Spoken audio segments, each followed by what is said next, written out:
Well, with me now is Caroline Farrow, a columnist with Catholic Universe, to talk more about the significance of that presidential visit to the Vatican. Thank you very much indeed for joining us. The Pope, of course, one of Mr. Trump's highest profile critics. Did they hit it off?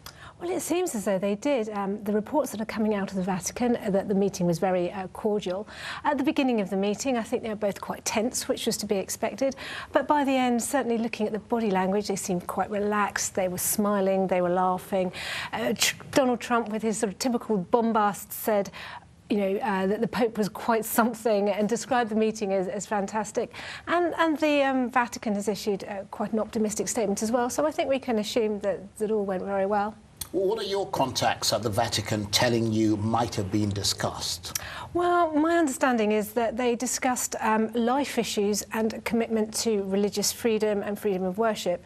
And that's an area where both Pope Francis and Donald Trump have got quite a large area of consensus. So Donald Trump has done a lot of things to please US Catholics. For example, he's appointed Neil Gorsuch, a very strong pro-life nominee as a Supreme Court justice. He's also introduced the Mexico City policy, which stops government money from being sent to non-government institutions who support and promote abortion overseas.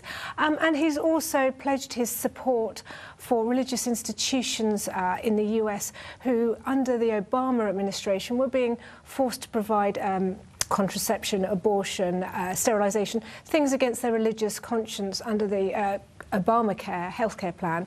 So, and I also understand that they discussed the plight of Christians in the Middle East.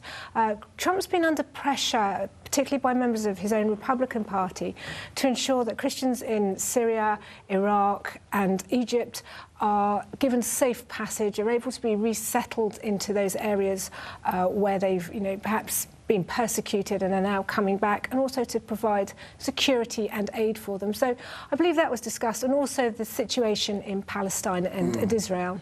So contrary to what most of the media are sort of putting out, they do actually have quite a lot in common. I think they do have a lot in common, yes. I mean, they're both very populist figures. I mean, there is a contrast, because on the one hand, you've got Trump, who's accumulated vast wealth and sort of bragged about it. And then you've got Pope Francis, this very ascetic figure who espouses evangelical poverty.